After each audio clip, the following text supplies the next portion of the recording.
What's up, basketball coaches, players, and fans? Welcome back to the Pass First podcast, where we share our knowledge of the game. My name is Augie Johnston, and I'm here with my partner, Alex Engel, and we hope that you're able to take something away from today's episode that'll help you in your basketball journey. We got a really cool episode today as we're going to be talking all about ball handling and what it takes to improve your ball handling and hopefully clarify some misconceptions and all that kind of stuff when it comes to ball handling. And we got a great guest. We got a Cal Poly alumni point guard, Ridge Shipley. So let's go ahead and get right into today's episode.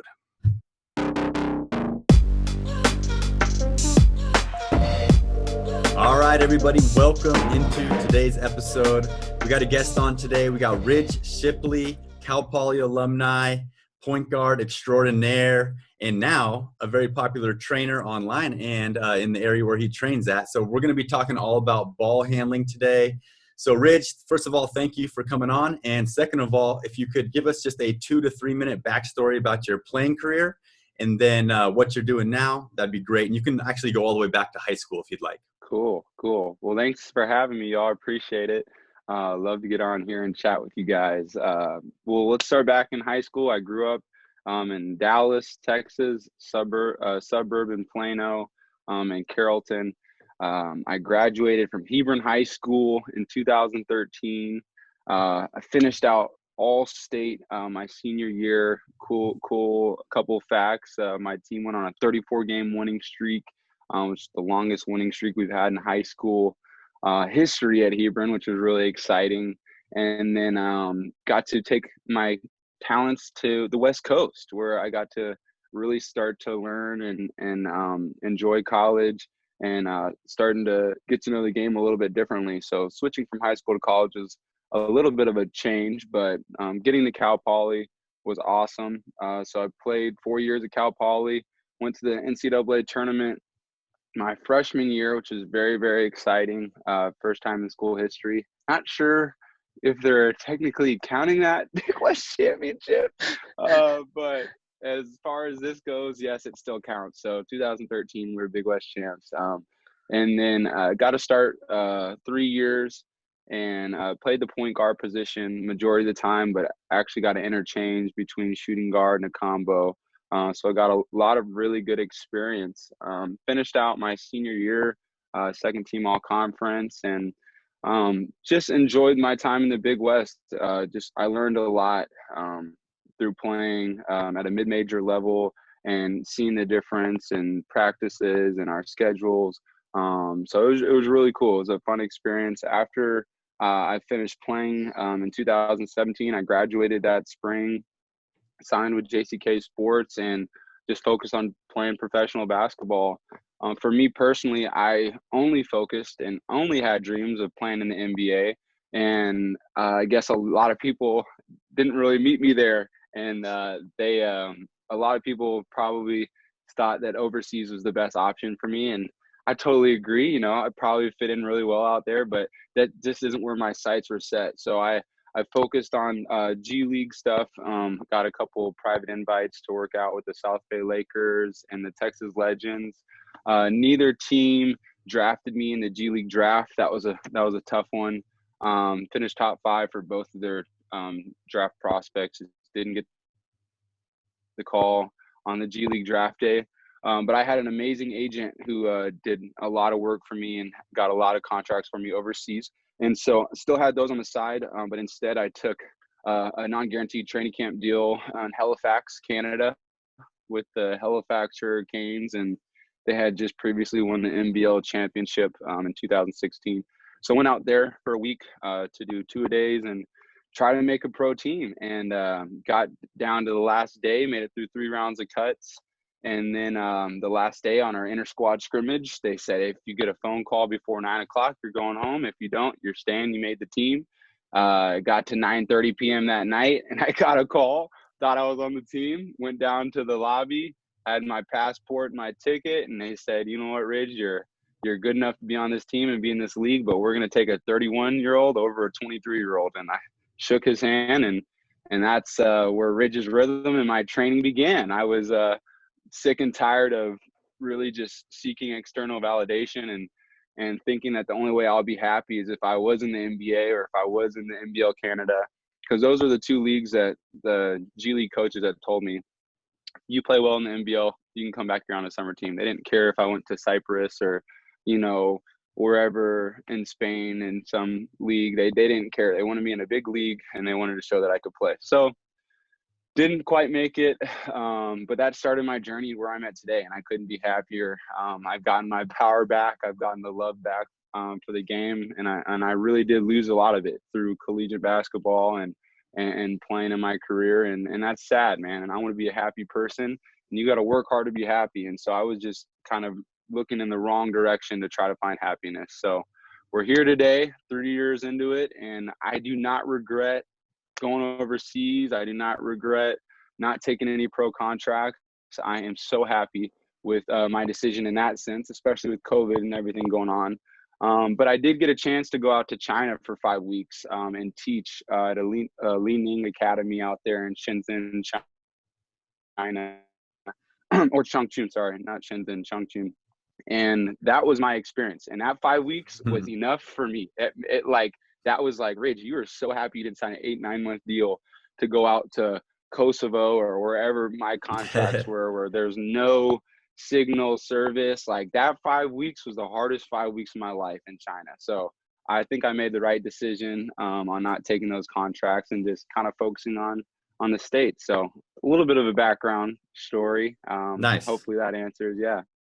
Yeah, no, that's cool. I mean, I think a lot of the best trainers in the game nowadays are kind of I don't know if they're similar stories, but they kind of remind me of the fact that they could have went and played overseas somewhere if they would have really, spent a few years trying or whatever. But a lot of them don't end up doing that, and they stick around. They become, really good trainers. Yeah. So that's cool. All right. So in today's episode, everyone, we're going to be talking a lot about ball handling and stuff, and we're going to get into that. But I just want to have a few follow-up questions about the journey because a lot of our listeners, too, are high school kids or parents that have kids in high school and are looking to say, how can my son, play in college? So you had a great high school career team-wise. Individually, what kind of numbers did you put up? And if you talk a little bit about the recruiting process, maybe as far as, did you have more offers? Were you going to go to a JC, or talk a little bit about that? So I think I scored over 1,500 points in 3 years at Hebron. My senior year, I averaged about 20 points a game, 6 assists, and a couple of rebounds. That was playing the point guard position, which was a little bit different. And I don't want to say my era as in I'm older, but in that era when I played, point guards weren't really the predominant scorers on a team. So that was kind of a new thing for me. So being able to score at the point was really cool, and that helped with my recruiting. But so that wasn't until my junior year though. So I was never ranked, never made any rankings, never got invited to any camps. Dude, nobody wanted to promote the suburban white kid. That's just, it is what it is. I got nothing. Nobody. I played on all the best teams. I was started on every AAU team I played for. Played with Team Texas, which was a great Nike team. I played with the Texas Titans, who had players like Julius Randle, Matt Jones, who's a former Duke national champion, Damian Jones, who was with the Warriors for 3 years. So I was on really, really great teams. I got great exposure. I played the highest of highest in levels in the EYBL, the Nike EYBL, which was really, really exciting for me. And that started picking up my recruiting process. But it wasn't until my junior year till I really started getting recruiting. The first schools that I kind of got were more Ivy League. And I think that my GPA and kind of who I was as a point guard, it kind of attracted the smarter schools at first. And I think they assumed that I really enjoyed school and I would love to go get an Ivy League degree. But in reality, it was not what I was wanting to do. But I got that really kind of helped me with my recruiting, though, is getting reached out by Cornell and some Bucknell and some of these smarter schools, Brown. And so I started picking up there, got to my junior year summer, really important summer. Don't freak out if you don't have any offers then. But that was probably the biggest summer for me. And that's where I got my mid-major schools. I got Southern Utah's, I got Montana State's, I got the Big West schools. So all the mid-major schools I kind of had my junior year. And that really wasn't what I was wanting. I was wanting to go high major, I wanted to go to Texas A&M, Texas Tech, Oklahoma State. Like those are the schools I really wanted to go to. Ended up kind of going through some life, I guess you would say, with my AU team and with a coach, and political stuff happen, and you lose opportunities and you get opportunities in life. Unfortunately, I lost a few opportunities that were out of my control going into my junior year that prevented me from kind of getting the recruiting I wanted to. So I had to commit early. I was in a position where even though I was a junior and I had all these offers, I had Rice, Texas State, Northeastern, Cal Poly, all these great offers, and everyone was like, oh my gosh, Ridge, like you have to commit. Like you don't understand. Like you don't, like, this isn't a normal thing. People like you just don't get offers, and so I was just pushed and pushed to commit early and to commit to one of these schools. And also these schools were telling me at the same time, like, hey, we're not going to keep this offer for this long. We're offering you've got till this to do it. We've got someone behind you. We're going to offer. I mean, I was just like, oh my gosh. So it went from not really being able to focus on what I want to do, but what I thought people told me I needed to do. So I ended up taking a few visits, and then Cal Poly hit me with a 48-hour rule, which I'm not a big fan of, but it's a blessing at the same time because I committed. But after I took my official to Cal Poly, yeah, they hit me with you got 48 hours to make a decision. And when you go to a campus like that and you're from the suburbs in Texas, bro, come on, dude. Are you serious? The beach, you got a couple of beaches right here. You got an amazing school.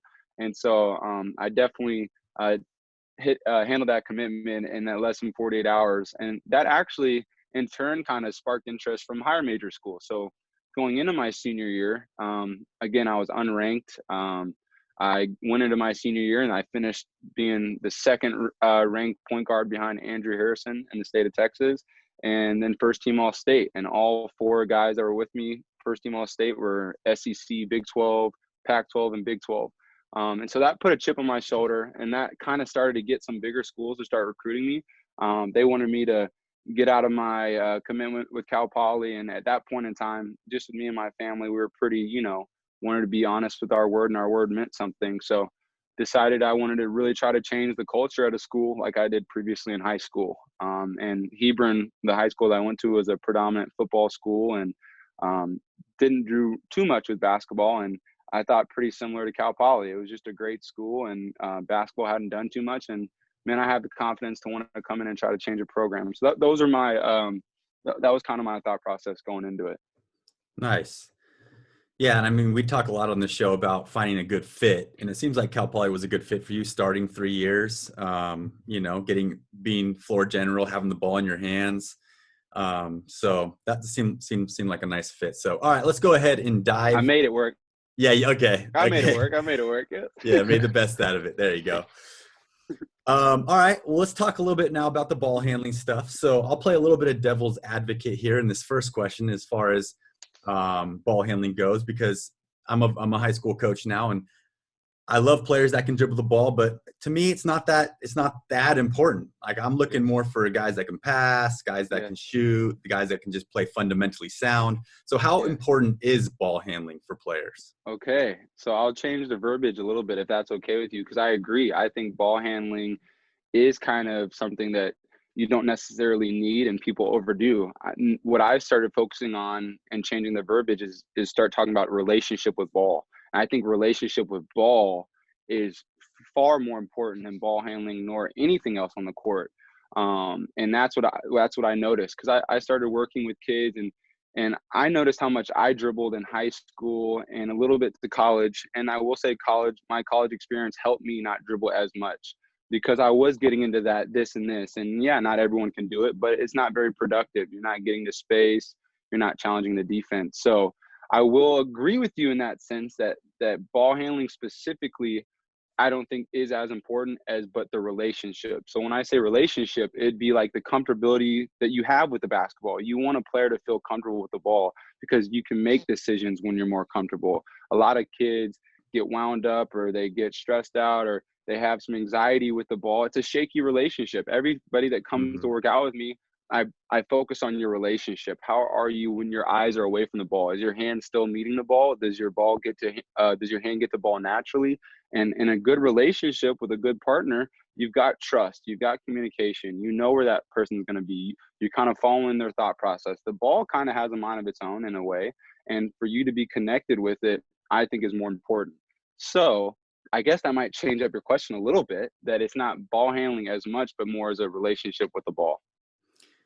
Yeah, that actually makes a lot of sense. And even just a few days ago, I was with some players and we were doing some ball handling drills, and we were just working on what I call like a drop cross, which is like a cross jab, right?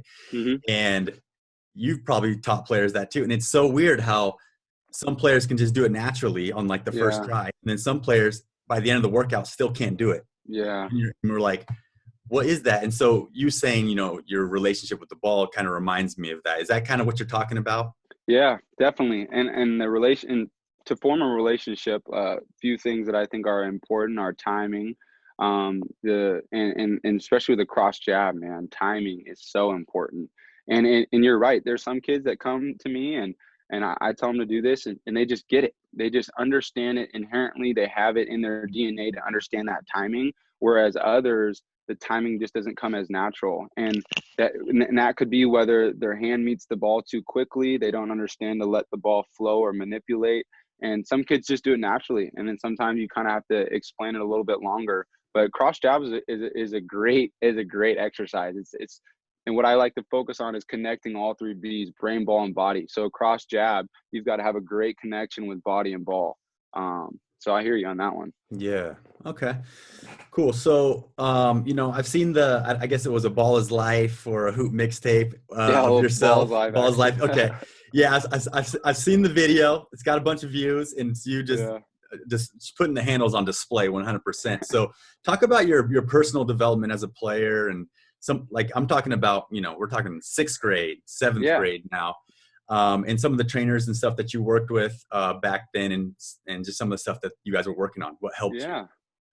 So I'll take it back even further. I mean, Pistol Pete, I got to give him more credit than anybody in this world. There's not one and nothing against any trainers that I worked with, but Pistol Pete Maravich, like we have to get it straight. That guy is the person that got my handle to where it is. He sparked, and now I think about it now, he sparked the relationship I have with the ball. He didn't use that type of verbiage, but just the little things, the banana squeezes, the tippy taps, the behind the head, the holding the broomstick on your finger, like that inherently was creating a relationship with my hand and an object. And throwing the ball as hard as you can and catching it behind your back, like that's hand speed. That's a lot of stuff that, like, he was way ahead of the curve. And I was in my house, and I was blessed because my mom was just someone who wanted me to grind. Like, you need to dribble an inside ridge. We have wood floors for a reason. They're for you to dribble on. Like, you need to go to, like, my mom wasn't a trainer. She didn't know too much about basketball, but she was with me at 5 o'clock in the morning before going to elementary, getting up hundreds of shots, rebounding for me. Those type of people really, really helped me. So it wasn't even like the training specifically, but it was just, having the ball in your hands. But as soon as I got older, the trainer that I started working with, Jerome Baden, I was with him for 18 years, Wow. and he helped me master my footwork and shooting. But if I didn't have a good relationship with the ball before working with him, it wouldn't have all connected. So he really connected my feet and my hands into my shot, and he was amazing. And then fortunately, a little bit later in my career, I got to work with another trainer, Tyler Relf, who just kind of got on the scene for just an insane ball handler, an insane trainer. And he kind of pushed me in the sense of getting uncomfortable with my handles. And I was always going to camps in middle school, and they're telling me do figure eight. And it's like, dude, figure eight, like I was doing that when I was 3.5 years old. And we're doing that in middle school. And so to have someone like Tyler come in when I got older and push my handle to where I didn't know how to do some of the movements, it really did help me continue to improve. So, but it started from a young age, dribbling that basketball. Okay. And so you talked a little bit about some of the things you did on your own, like dribbling in the house, that kind of stuff. What about outside of the house? At what age did you start? I guess you said pretty young, but at what age did you start working with the trainer? 5 years old. Coach Wow. Phyllis. I skipped Coach Phyllis. I'm sorry, Coach Phyllis. She was so she was a female trainer, and she was actually Wow. one of the only trainers that would train me because I was too young. But my mom found her at the PSA, and she said, "Hey, will you give it a shot with my son? I know most people don't train this age, but dude, I was nice, bro. Like, you don't understand. Like, you know those kids that went viral kind of when we were growing up? They Yeah. went viral because they're doing all these ball hands. Dude, I was doing all of that. Like in kindergarten, preschool, I was dribbling 2 balls at the talent show. We just didn't record anything. But like I was so capable of training. I loved it. So I trained with her for the next, 3, 4 years. And dude, she was putting me through it. I went through every drill at 5 years old. I was ready to go. Okay. Do you think that starting at such a young age just kind of like laid that foundation for the future, where it was like you started so young? They talk about like learning stuff at a young age is kind of like learning a language. The earlier you learn it, the more fluent you are in it, right? So do you think that Yeah. translated to that? I think it does, especially for someone like me, maybe who's not gifted size wise or athletically as maybe all the other players. It definitely gave me an advantage because every time I got to a team camp or a practice, dude, ball handling and skills like were gonna be something that I was number one in every time, and like that got me a look. I wasn't like I didn't pass the eye test, but I did all the drills like it was nothing. And that, like, I mean, that doing drills isn't going to get you a scholarship, but it might get you an opportunity to play on a team. It might get you an opportunity to get a little bit more minutes because you can show you can dribble the ball. So I think it definitely gave me an advantage. I do worry about people burning out, though. I definitely worry about the burnout because I do know examples of kids that don't pick up the ball until 8th or 9th grade. They end up being really, really good, and they started later in life. I will say those kids are freak athletes though, and they have super long arms and can jump really high. But so then they kind of miss out on the ball handling aspect, which I grew up on. So I could say either way, either way. Yeah, that makes a lot of sense. I think kind of the key, right, is to start young, but to make sure that you're always having basketball in a way to where you don't burn out. Because Yes. like nowadays, you don't hear it as often like, oh, the kid didn't start playing basketball till he was a junior in high school. If you start playing Yeah. basketball, like the first time you literally play basketball, you're a junior, like you're not Yeah. going to be very good no matter what, because there's just so No. much intricacies to the game. And nowadays, everyone's just working out so young and getting better so young. So cool. All right. Well, let's talk a little bit now because now you work with players and you do a great job. You have Ridge's Rhythm, which is Yeah. a whole new thing we'll talk about at the end. And so if you were to work with a player right now and you only had about 5 minutes a day to work with them and Oof. they wanted to improve their ball handling. Okay. So we're talking about one drill Oof. or one I guess there can be multiple variations, but one drill. What Yes. kind of drill, what are we doing?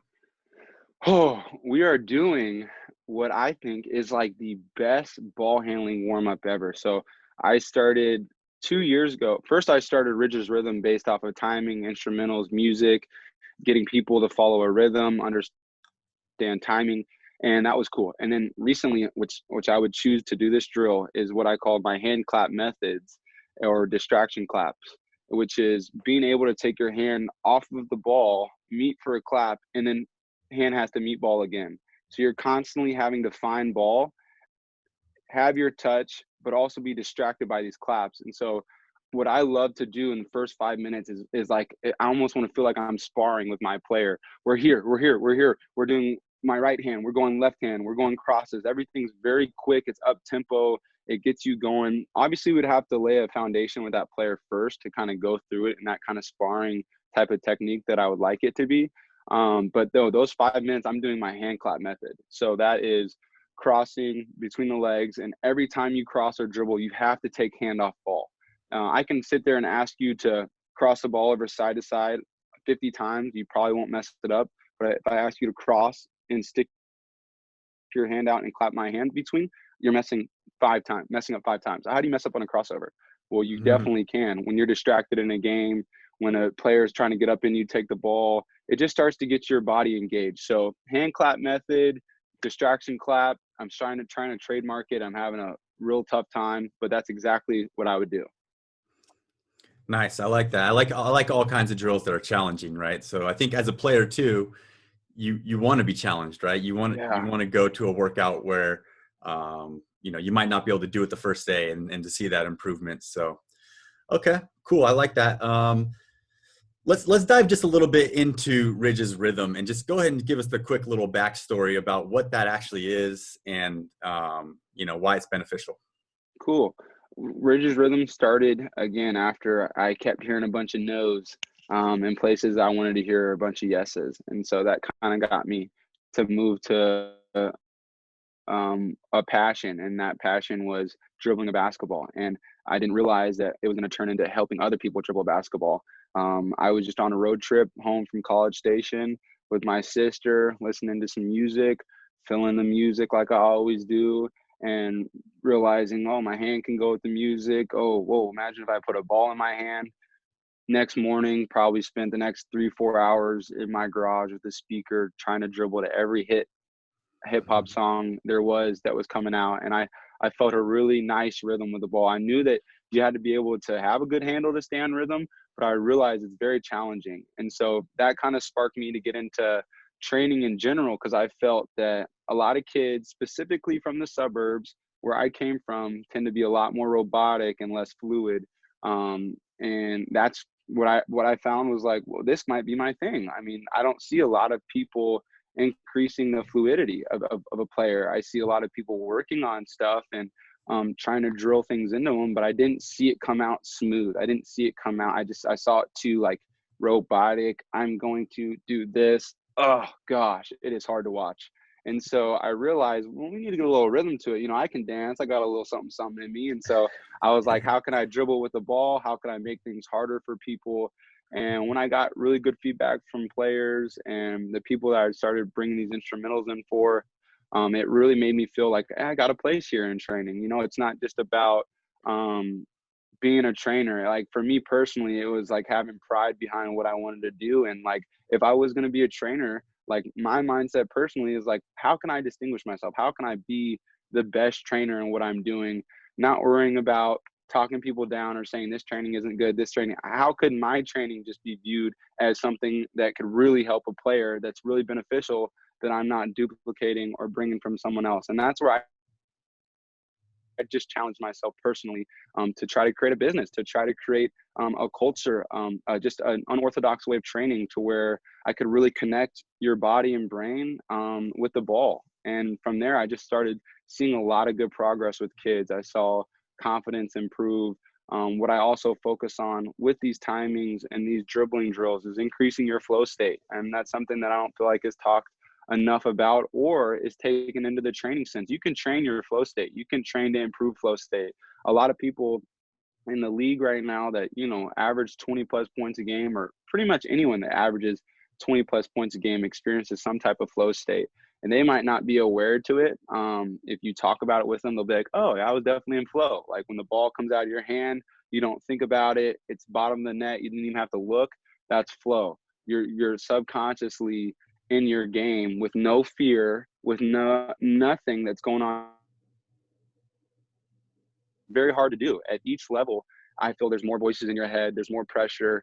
So for the elite players, they're in flow at a much higher rate than like your average guy. And so I started trying to apply that to my practices as well, challenge kids to get into flow state, start to be comfortable in the flow, understand what flow really is and what it feels like. If you can tell, if you know when you're in flow, dude, you got to let that thing fly, because like that is an opportunity for you to get hot. You heat check yourself, you know? So I honestly, just getting into the training, it opened up so much for me as a player. I felt like I was so closed-minded about things, and just having coaches around me that I didn't necessarily feel maybe had the experience or had the handle. Like I just felt like I wasn't able to trust anyone really that was trying to teach me at that point. So to kind of get into it, see these little nuances, see what I could promote for another player, it really kind of drove me to take this very serious, like as my job, and what I want to be my job for the rest of my life. I want to create a culture of training that literally that is here till I'm gone, and I'm after I'm gone, and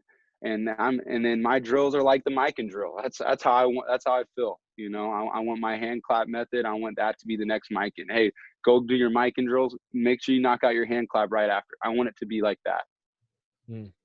I think the point you made about like, I just think in general that idea of having rhythm while you're dribbling the ball and just being comfortable goes back to kind of what we talked about earlier, how like you'll have two or three kids that they can I tell kids a lot of times when I'm working with them, like, you technically can do the move, like you can technically put the ball between your legs and go one direction or do it the other, but like it's not fluid, like it doesn't look right. Like when a defender sees you do that move, they're not going to really fall for it, and Yeah. I think that's probably one of the hardest things to teach, is not just the technicality of going behind your back or crossing over or whatever. It's how can you do it and just feel like that, like you said, that rhythm where you can kind of shake and move and create space. So I think that's really important that you are incorporating that into your workouts. Thank you. Yes, man, I totally agree. Oh my goodness. I'll tell you what, trying to go demo something and you're like, okay, I'm a little shifty today. But you see that kid just, says, did I do it, coach? And you're like, oh, well, you did it. Right. You didn't really move. You didn't really shift, but you did it. Right. Yeah, I think we can all relate to that. Yeah. I mean, the same with the cross jab I was talking about. I mean, I didn't know. I don't know. I got by the end of the workout, I was just like, I don't know. I was out of ideas. I showed it a million times at least in the workout, but still, whatever it is, they couldn't connect it. See, dude, I've been real quick. Let me see if I can have enough room for this. All right, so I was working on cross jabs. If you guys care, I was working on cross jabs the other week, and I'm struggling as well, bro. But if you thought about like a cross jab, and you know how you balls opposite of where your body's going, if you could get maybe their shoulder to go where their knee is, that would give them a little bit better of a visual to understand how to shift. So shoulder and knee cross jab, try it out. I tried it last week and it worked with 1 out of 5 kids, but that's better than 0 out of 5. Yeah, no, I definitely agree. Cool. All right. So in speaking of, players that have, they look robotic, they have robotic handles.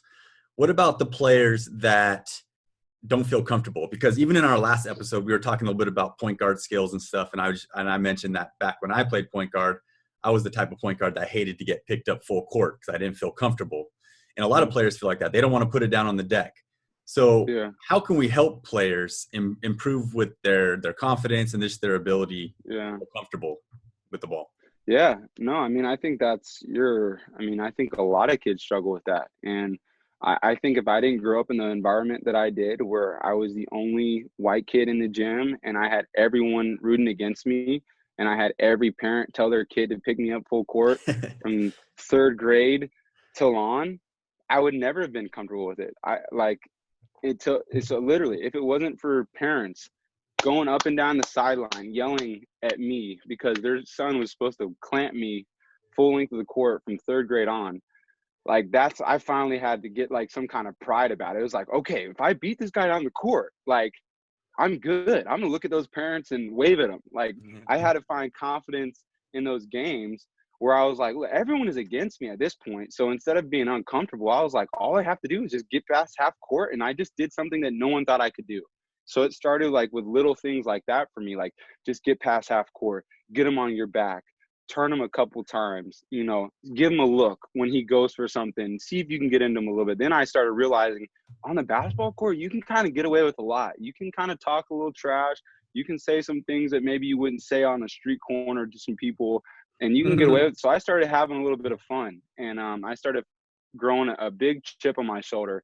And that chip, man, well, it fueled me for a long time. It's not the best thing to have, kids, a chip on your shoulder, but it is. So for me, getting comfortable was that, like, if I knew if I beat my guy, that I was going to make someone's parent mad. I knew that, so-and-so's dad was going to be on him after the game. Like, are you kidding me? You let this little white boy beat you? Yeah, the whole game I did. And so that's where I kind of grew in my confidence and comfortability.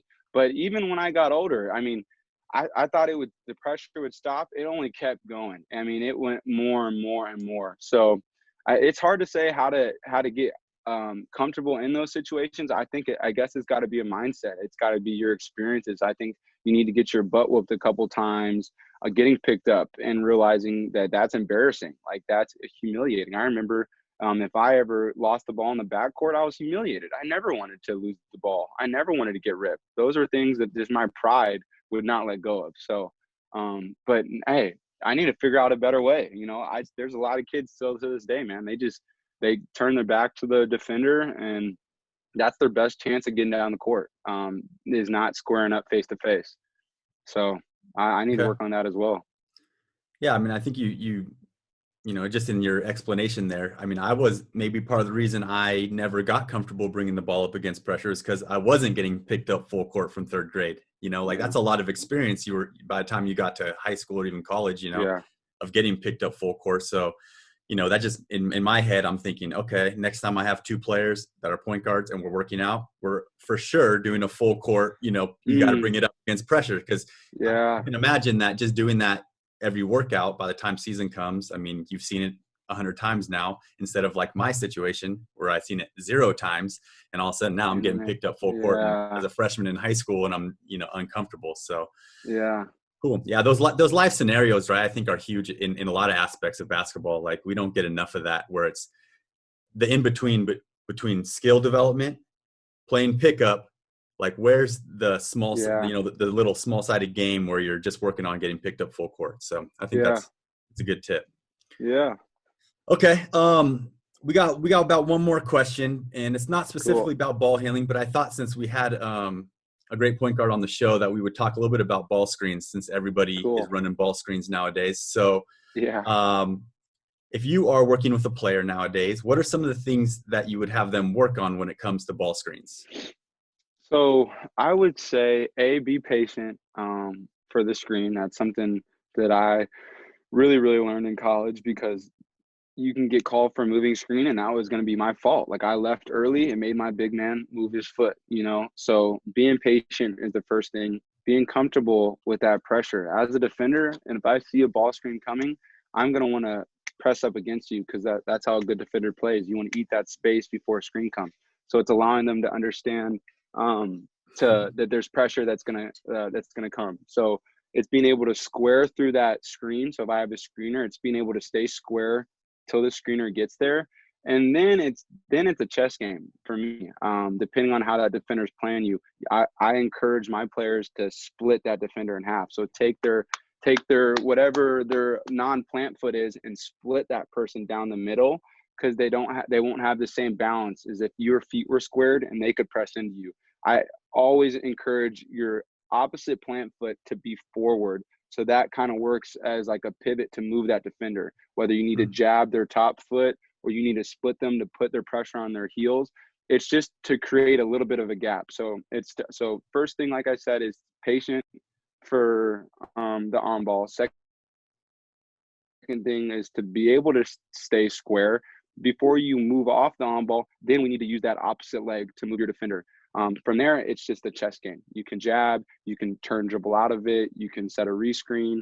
But my main things is just to be comfortable with that pressure. So I like to put guys right on them before a screen comes, get used to breaking someone's wrist, get used to contact. Like, oh my gosh, the contact is probably the most important part. Like, dude, if you break through someone's wrist, like you've put an elbow through somebody's like top of their forearm or wrist, like they're not going to get up in you anymore. Like no one's going to want to just stick their hand out and get their wrist broken. But people don't understand like contact's part of the game. And I had to get to be a better defender to stay on the court. So I realized that eating that space up before a screen gave me the better advantage. Eating that space up got my offensive player off balance. So I just like to counter what I used as a defender and then try to teach them as an offensive player. Nice. Where do you prefer your ball screens, on the wing or on the top? Ooh, it depends what type of opportunity I'm looking for. I feel like wing on balls are great, except for now everyone ices them, so you're kind of put in a tough situation. So really, on a wing on ball, my best look would be to try to get to the paint. So if I can somehow snake or get off that screen and get to the paint, I know that I've got the whole defense to collapse, especially if you're coming from the wing side. But my preference would be a flat screen up top. I mean, I don't think there's anyone in the world that could guard me on a flat screen up top. It's impossible. Like it is absolutely impossible unless you've got a really good big man that is mobile and can move very quickly and create a gap for you to get through.